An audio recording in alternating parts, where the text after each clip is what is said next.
This review was made possible by Gamersgate.com. Download games anytime, anywhere.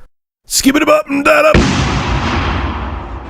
So it's been 8 years, actually over 8 years, since Doom 3 was originally released back in 2004. Now id Software and Bethesda give us Doom 3 BFG Edition. It comes with a remastered version of Doom 3 and includes Doom 1 and 2. It sounds like a good deal, but is there actually enough here to warrant spending $30 or $40 of your hard-earned money? Let's find out.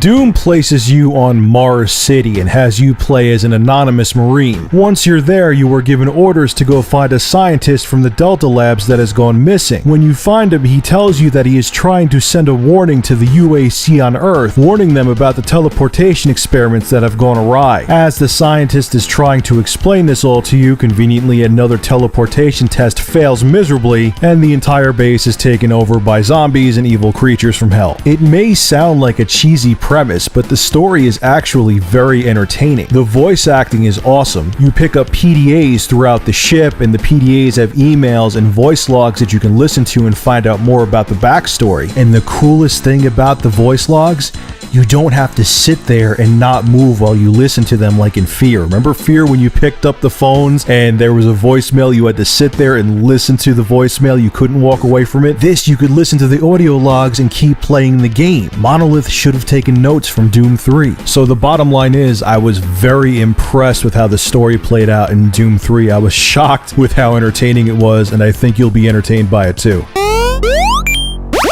Doom 3 does not stray far from its predecessors. You'll reach a certain area of the ship, have to find a PDA to get security clearance. Once you get it, you go through a door and proceed to get further in the game. It's rinse and repeat. There is the occasion where you'll have to find a piece of hardware for a scientist or figure out a very basic puzzle, but nothing really makes Doom 3 stand out among other first-person shooters, and I'm even talking back in 2004 standards when this game was first released. So if you've never played Doom 3 before and are expecting something fresh and new from the third installment, you may be disappointed. Doom 3 is fun, but flawed. And dated. 1 minute you're kicking ass, you're killing zombies and demons, your adrenaline's pumping, you're really enjoying the game, and then you're dealing with a retarded puzzle where you're using a crane to put contaminated barrels in an incinerator. Yay! The next minute you're running from evil demon heads, trying to shoot them with your shotgun, you're having a blast, you're freaking out, and now you're trying to do platforming elements in a first-person shooter game. That's like water and oil.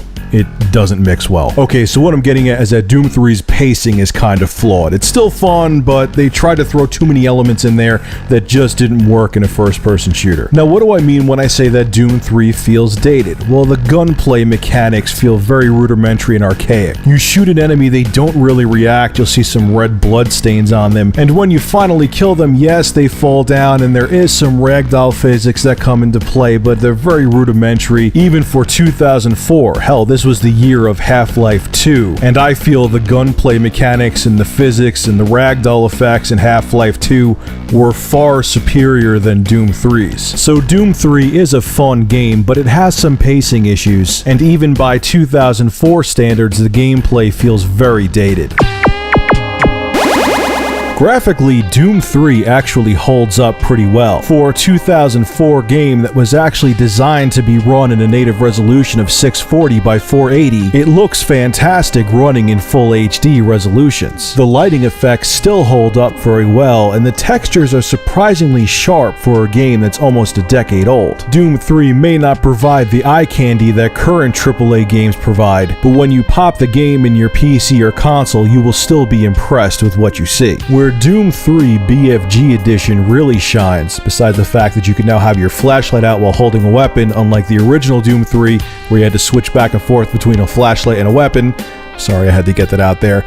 Is how creepy Doom 3 is and the ambience that id Software created. The sound design is fantastic. The enemies honestly do sound horrifying. When enemies teleport in from hell, you hear Satan or whatever rambling these creepy things and it freaks you out. Zombies and demons will pop out of corridors and scare the crap out of you. They did an excellent job making Doom 3 scary. My only beef with this game is that the visuals do get repetitive for a while. Then you reach hell, and then shit gets awesome. Hell in Doom 3 is one of the coolest levels I've ever experienced in a video game ever. You really do feel like if there is a hell, you're in it when you play this game. I'm not kidding. So when it comes to visuals and audio design, even though this game was first developed and released in 2004, it still holds up extremely well today.